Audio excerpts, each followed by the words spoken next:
복음적인 삶을 살고 싶으신 분들은 오늘 잘 오셨습니다. 사주풀이와 함께 하시기 바랍니다. 네, 오늘 이 시간 출발하겠습니다.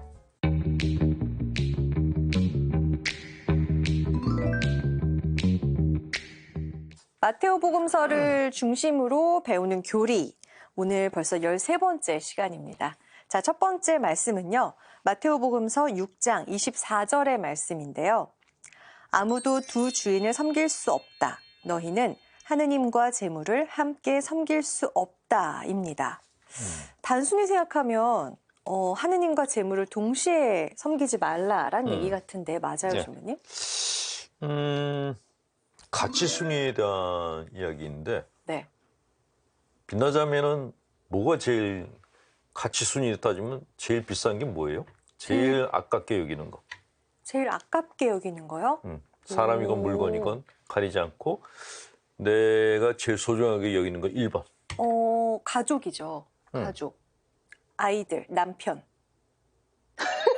리얼리? 아이들 얘기하고 남편 끼워준 거예요. 네. 보너스로. 예. 네. 그렇죠? 저 자신도 소중하고. 네. 누구나 다 자기가 소중히 여기는 것들이 있어요. 근데 내가 소중히 여기는 것에 1번이 무엇이냐 하는 것이 굉장히 중요하죠. 그러니까 내가 소중히 여기는 것이 내 마음에 엄청난 영향을 미친다는 거예요. 네. 만약에 사람이냐 돈이냐 한다면 네. 보통 우리는 사람이 소중하다 그러는데 네. 실제로 살다 보면은 사람이 아니라 돈을 더 소중히 여길 때가 많죠. 그러니까 여기서 하나님과 재물을 동시에 섬길 수 없다라는 말은 사람이냐 재물이냐 어느 쪽이냐라고 묻는 말하고 똑같아요. 네. 만약에 우리가 돈에 집착하면은 어떤 일이 발생하는가? 일단 제일 먼저 모든 걸 다 이게 돈벌이가 되나 안 되나로 판단을 해요. 그렇죠. 이 사람이 돈이 있나 없나? 예. 이렇게 볼 것 같아요. 그렇죠. 예를 들면 뭐 브라질의 그 아마존 네. 열대 우림이 있는데 네. 그걸 보고서 어떤 사람들은 이게 지구의 허파야. 여기서 모든 맑은 공기가 다 나와. 네. 이거 아까워. 또 어떤 분들은 이거 열대 우림이 참 아름답다라고 생각해요. 네. 근데 개발업자들은 여기 팔아가지고 이게 돈이 된다. 돈인데. 여기 네, 나무도 개발해야 돈이고 되는데. 그렇죠. 이게 뭐 환경 파괴고 뭐고 상관없이 이게 돈벌이야라고 생각한다라는 것이죠. 네. 이게 사람을 만날 때는 어떨까요? 사람을 만날 때요? 네, 사람을 만날 때에도 이 사람이 나한테 득이 되는가 안 되는가에 따라서 만나느냐 만나지 네. 않느냐가 결정이 되겠네요. 그런 것도 있고 또 이 사람을 돈으로 평가해요. 연봉 얼마. 또 연봉이 뭐 수십억? 그러면 와 좋은 연봉이 사람. 뭐 얼마? 그러면 이렇게 평가하죠. 이 사람의 품성 그런 거 안 봐요. 그게 바로 내가 돈에 집착했을 때 생기는 그런 현상이다라고 얘기를 하는 것이죠. 네. 근데 이게 왜 나쁜가 하면은 네. 만약 다른 사람들이 빛나 자매님에 대해서 돈으로 평가하면 어떨까요? 안 만나줄 것 같은데요. 돈이 없어서. 그럼 본인은 본인이 얼마 정도의 가치가 또 생각하세요? 이 질문 자체가 되게 불쾌하죠. 얼마 정도의 가치인가. 내가 상품 가치 얼마인가? 생각해보지 않았는데. 이런 질문을 받는다 그러면 네네. 질문 자체가 불쾌해요. 이게 바로 네. 돈을 중심으로 사는 인생관을 가진 사람들이 다른 사람들에게 주는 느낌이에요. 불쾌감. 불쾌하다. 네, 불쾌하다는 거죠. 그 사람들, 하나님을 모시는 사람들은 네. 마음이 그냥 있는 그대로를 봐요. 꽃을 보면 이쁘다. 예쁘다. 애기들을 보면 귀엽다. 네. 집을 보면은 아담하네 이렇게 보지. 네. 이게 평당 얼마짜리고 이렇게 보지 않는다는 거죠. 그래서 이렇게 돈에 집착하는 사람들이 만든 사회를 그래서 천민자본주의다라고 얘기를 해요. 근데 문제는 네. 이 천민자본주의 안에 계급이 존재를 한다는 거예요. 수단 방법을 가리지 않고 돈만 많이 벌면 무조건 귀족 계급이에요. 돈을 못 벌면 그냥 상민 계급으로 내려가는 거예요. 근데 이런 사회가 그러니까 돈만 많이 벌면은 우린 무슨 가문이고 그러는데 그게 가난한 사람들을 착취해서 번 돈인 경우에는 그렇게 얻은 가문이 사실은 이게 불명예란 말이죠. 그 다른 나라들, 뭐 유럽의 어떤 나라들 같은 경우에는 네. 그래서 귀족 자격, 그 귀족이라는 그 자기를 받으려면은 네. 그 당대 그 사람이 평생 자선을 해야 된다. 그 사람이 죽으면은 그 후손한테 자기를 준대요. 근데 우리는 돈만 벌면은 무슨 가야. 그렇죠. 웃기는 일이죠. 그러니까 이 사람이 얼마나 사회적으로 선 영향을 미쳤는가 이걸 보지 않고 그냥 돈만 많이 벌면 무조건 높게 평가를 하는 거예요. 근데 재벌가 이것 이렇게? 자체가 천민자본주의라고 얘기하는 것이고 그런 의미에서 우리는 선진국에 들어가려면 아직도 멀었다라는 생각이 들어요. 네. 정서적으로는 후진국에 머물고 있다라고 보는 것이 맞다라는 생각이 들고 일단 내가 하나님을 모시지 않고 살게 되면 다른 사람들을 자꾸 돈으로 평가하게 되고 돈으로 평가하다 보면 다른 사람들로부터 내가 돈으로 평가를 받게 돼요. 받게 되겠네요. 반대로. 나는 늘 다른 사람을 돈으로 평가한다는 건 나보다 가난한 사람들 평가하는 거예요. 아. 저 없는 것들. 아. 근데 나보다 더 많은 사람이 나를 볼 때는 어떨까? 또 평가하겠죠. 또 평가하죠. 네. 예, 이런 이렇게 말도 안 되는 일들이 벌어지는 것을 막으려면은 내 마음에 하나님을 모시고 살아야 된다라고 이야기를 하는 것입니다. 네, 알겠습니다. 자, 두 번째 말씀입니다. 무엇을 먹을까? 무엇을 마실까? 또 몸을 보호하려고 무엇을 입을까? 걱정하지 마라. 이 구절은 아무 걱정 없이 하느님께 기도만 열심히 하면 된다라고 알고 있는 분들도 많으신데요. 이거를 어떻게 받아들이면 되나요, 신부님? 실제로 그 의존증 환자들 같은 경우에는 네. 무조건 기도만 하는 분들도 있어요. 아무것도 안 하고 기도만. 아무것도 안 해. 하루 종일. 그래서 나온 그 유명한 예화가 하나 있는데 어떤 사람이 절벽에서 떨어졌대요. 떨어지다가 나뭇가지를 잡았대요. 네. 그 구조대가 나타났어요. 네. 밑에서 구조대가 나타났는데 하나님이 날 구해줄 거라고 붙잡고 있었어요. 이거 헬기가 나타났는데 하나님이 날 구해줄 거라고 붙잡고 있었어요. 다 떠나고 혼자 있다가 힘이 떨어져가지고 죽었어요. 네. 그걸 하나님한테 갔대요. 하나님한테 가서 따졌대요. 내가 그렇게 기도를 했는데 왜 안 나타나셨냐고. 하나님이 뭐라고 그러셨을까요? 내가 너한테 소방대도 보내주고 내가 사람들 다 보냈잖아. 헬기도 보내줬는데. 그렇죠. 예, 그거예요. 그런데 그런 도움을 주는 사람들이 하나님이 보내신 사람들인데 의존증 환자들은 그냥 성당에 앉아서 기도만 하면 하나님이 다 해결해 줄 거라고 믿는 분들이 계시는데 이런 분들을 우리가 회피성 성격 장애자다라고 얘기를 해요. 네. 자, 여기에서 네. 무엇을 먹고 마시면 살아할까? 몸에는 무엇을 걸칠까? 걱정하지 말아라 하신 말씀은 네. 지난번에도 얘기했는데 가치 순위에 대한 이야기예요. 사업하는 분들이 그런 얘기 하더라고요. 돈을 멀리하면 돈이 가까이 오고 돈을 잡으려고 그러면 쫓아가면? 돈이 도망간다고. 네. 이거는 실제로 돈을 멀리하라는 게 아니라 내가 목표를 높게 잡으라는 그런 이야기를 하는 겁니다. 그러니까 낮은 가치를 추구하면은 네. 얻는 것도 부실하고 높은 가치를 추구하면은 얻는 게 많다. 많다. 그 얘기가 바로 오늘 마태복음에서 예수님께서 하신 말씀이다라는 이야기를 해드리고 싶습니다. 네. 작은 것에 너무 연연하지 말고 그렇죠. 목표를 좀 높게 조금 더 높게 해라. 잡고 일하시는 게 좋다. 예. 그러면 하느님께 오롯이 기도해야 할 일하고요. 그렇지 않은 일은 또 어떻게 구분해요? 예를 들어서 빛나 자매님이 저한테 와서 네. 신부님 오늘 저녁 반찬은 뭘 먹어야 될까요? 내일 신부님한테? 아침 뭘 먹어야 될까요? 라고 묻는다면 네. 제가 그다음부터 자매님을 멀리 할까요? 가까이 할까요? 멀리하겠죠. 그림자만 봐도 놀래가지고 도망갈 거예요.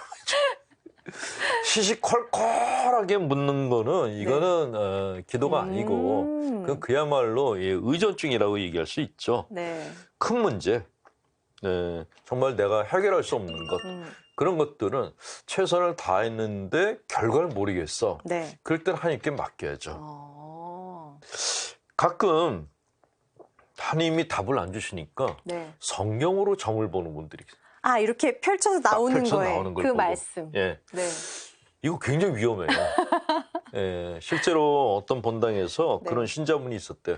성경으로 점을 보는 분이 있었는데 자기 걸 보다가 나중에는 이제 자만심이 넘쳐서 다른 신자들 것까지 봐주기 시작했대요. 네.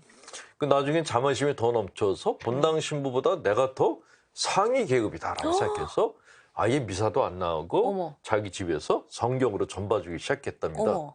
근데 어느 날 비가 쭈룩쭈룩 오는 날 네. 사제관 문을 누가 두들기더래요. 당시만 내다봤더니 그 네. 신자분이 왔더래요. 네네. 왜 왔냐 그랬더니 네. 자기 살려달라고. 왜요? 성경책을 딱 펼쳤더니 유다는 가서 못 매달아 죽었다라고 나왔대요. 어떻게 하면 좋냐고. 그랬더니 본당 신문이 뭐라 그랬게요? 뭐라 그랬어요? 말씀대로 살라고. 진릴 대로 진리였군요. 예, 우스갯소리인데 네. 우리가 큰일이 생기면은 물에 빠진 사람처럼 발버둥 쳐요. 맞아요. 어떻게 하면 좋지?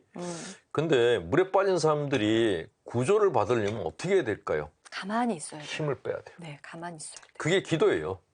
기도란 내가 무엇을 하는 게 아니라 그냥 가서 힘 뺀 채로 가만히 있는 거예요. 그거를 non doing prayer, 아무것도 하지 않는 기도라고 하는데 하나님께 그냥 나를 송두리째 맡기는 거예요. 당신이 알아서 해달라고. 네. 그 대신 최선을 다한 다음에 기도를 하셔야 돼요. 아무것도 하지 않고 가서 기도하는 거는 뻔뻔스러운 거예요. 아니 밥솥에다가 쌀만 집어넣고 물 집어넣고 그 다음에 아무것도 안 하고 그냥 기도만 해요. 밥이 되게 해달라고. 안 되죠. 이거는 너무 뻔뻔스러운 거죠. 일단 최선을 다하고 그 다음에 내가 못하는 부분에 대해서는 하나님께 도움을 청하는 것. 예, 그것을 오롯이 기도해야 될 일과 그렇지 않은 일을 구분하는 척도라고 보시면 됩니다. 알겠습니다.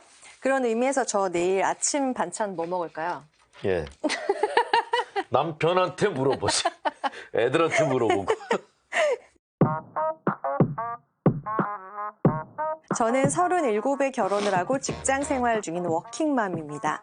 제 고민은 육아와 직장, 주부로서의 일이 너무 버겁다는 것입니다. 회사는 일의 연속이고 도무지 끝이 보이지 않습니다. 거기에 아이 등하원까지 제가 맡아서 하고 집에 오면 주부가 되어 집안일까지 해야 합니다. 급기야 얼마 전에는 얼굴에 경련이 일어나고 입이 부르터서 사람을 만나는 게 어려워질 정도였습니다. 신부님, 어떻게 하면 일과 육아를 조화롭게 할 수 있을까요? 신부님의 조언을 듣고 싶습니다. 자, 우선 이 자매님의 사연을 들으면서 네. 어떤 느낌이 드세요? 남편은 뭐하지? 좀 답답하죠? 답답한데 이게 왜 남편은 뭐하지? 라는 생각이 그러니까. 들었던 게 뭐냐면 왜 혼자 이걸 다 하시려고 하지? 그거예요. 라는 생각이에요. 바로 그거예요. 네. 왜 혼자 다 하려고 그 그러지? 왜 혼자 다 해? 남편 어디 갔지? 왜 혼자 다 감당하려고 그럴까요? 같이 해야 되는데. 같이 못하는 이유가 뭘까요? 뭘까요? 컴플렉스. 내가 다 해야 된다? 그거를 컴플렉스라고 해요. 착한 애의 컴플렉스이거나 네. 완전 강박증이거나 어쨌건 네. 이거는 남들한테 맡길 수 없고 내가 다 해야 돼라는 강박관념에 시달리는 거는 그거는 착한 마음이 아니라 네. 착한 아이의 컴플렉스라고 해요. 내 안에 이 컴플렉스라는 게 있는데 이 네. 컴플렉스가 좋은 것도 있는데 안 좋은 것도 있어요. 이 안 좋은 놈들은 나를 막 밀어붙여요. 밀어붙여요. 슈드가 많아요. 이거 해야 돼, 해야 돼. 너는 착한 주부가 되려면 모든 걸 네가 다 해야 돼. 육아도 해야 되고 뭐 직장도 다녀야 되고 모든 걸 다 해야지 네. 착한 주부가 되는 거야 라고 내 안에서 나한테 명령하는 소리가 있어요. 근데 이거 다 못해요. 이게 컴플렉스. 못해요, 혼자. 근데 나는 혼자 이거 다 못해 라고 거절을 하면 되는데 거절을 못 하는 거예요. 그러니까 뭐라고 물어봤어요? 일과 육아를 조화롭게 할 수 있는 방법을 물어보고 있어요. 돼요? 안 돼요. 안 되죠. 안 돼요. 어떻게 해야 되죠? 하나 포기해야 돼요. 그렇죠. 뭐 하나 포기하셔야 돼요. 나눠야 되는 거예요. 네. 이거는 조화롭게 할 수 있는 게 아니란 아니에요. 말이죠. 그런데 나누고 난 다음에 마음이 불편해져요. 그 불편한 건 내 양심이 아니라 컴플렉스가 나를 괴롭히는 거예요. 너 혼자 해야 될 일을 왜 남편한테 떠맡겼어? 라고 내 안에서 나를 비난하는 소리가 있어요. 이 소리가 근래에 생긴 게 아니라 어렸을 때부터 생겼을 가능성이 굉장히 높아요. 그러니까 부모님이 딸을 보고 딸은 집안의 모든 일을 다 해야 되는 거야. 착한 딸이 하면은 반항하면 안 돼. 거절하면 안 돼. 다 착하게 네 하고 순응해야 돼. 라고 교육을 시켰어요. 그래야지 효녀야. 이게 효녀 컴플렉스라고 하거든요. 네, 그거 싫어요. 만약에 네. 자매님한테 이런 질문 드리고 싶어. 이렇게 일하다가 내가 쓰러져서 병석에 누웠어요. 그러면 나를 누가 챙겨줄까요? 아무도 없어요. 더 서러워요, 아프면. 그렇죠. 아무도 없어. 내가 나를 챙겨야 해요. 병석에 누우면은 아무도 안 챙겨줘. 네, 아무도 못 그 챙겨줘. 병석에 누우면은 내가 집안의 짐이 돼요. 맞아요. 그러니까 내가 집안의 집이 안 되려면 어떻게 해야죠? 내 몸이 건강해야 되는 거예요. 맞아요. 내가 생생해야 되고. 그러면 일을 나눠서 해야 그렇죠? 됩니다. 내 몸이 건강해지려면 내 페이스에 맞게 일을 해야 돼요. 육아와 일을 조화롭게 한다? 이거는 불가능해요. 어느 것인가 하나는 내려놔야 돼. 지금 양손에 다 무거운 물건을 들고 있는 거예요. 이거를 둘 다 어떻게 조화롭게 들어야지 가벼워질 수 있을까요? 이 질문하고 똑같아요. 네. 하나를 내려놔야죠. 두 개를 다 내려놓으면 더 가벼워지고. 예, 현실적인 선택을 하셔야지. 이런 경우에는 하나님께 기도해도 답이 없고 저한테 물어보셔도 제가 해드릴 수 있는 얘기는 빛나 자매님 얘기하고 똑같아요. 남편과 분담하든가 하나를 포기하든가 둘 중에 하나 하셔야 된다고. 네. 보면 지금 37에 결혼하시고 지금 워킹맘이시잖아요. 예. 그러면 지금 뭐 30대 후반 아니면 40대란 말이에요. 그러면은 굉장히 지금 체력도 떨어져 있는 체력이 상태예요. 떨어져가는 나이죠. 네네. 그러니까 이렇게 아프신 거기 때문에 주부로서의 일을 하시려고 하지 말고 이건 가족이 모두가 분담해야 되는 일입니다. 육아는 아빠, 엄마가 같이 하는 거예요. 혼자 하는 게 절대 아닙니다. 네. 예, 그리고 얼굴이 경련이 일어나고 입술이 부르텄다 그러면 병원에 빨리 가셔야 돼요. 네, 맞아요. 이게 그냥 피곤해서 그런 것일 수도 있지만 아닌 것일 수도 있어요. 다른 병이 생겨서 그런 것이 생길 수도 있으니까 네. 빨리 병원에 가서 진찰을 받으시기 바랍니다. 네, 그렇습니다. 일을 꼭 나눠서 하셨으면 좋겠습니다. 네. 그리고 아이들은 엄마가 일해서 조금 부족해도 잘 자라더라고요. 너무 걱정 많이 안 하셔도 아이는 건강하게 잘 자라고 있을 테니까 네, 좀 걱정 덜 하셨으면 좋겠어요. 네. 자, 이제 마칠 시간입니다. 저희 게시판 이렇게 이용하시는 거 아시죠? 우리 루시아 자매님처럼 고민 있는 분들 혹은 궁금한 사항이 있는 분들 뭐든지 좋습니다. 올려주시면 함께 고민해 보도록 할게요. 자, 물러가겠습니다. 안녕히 계세요.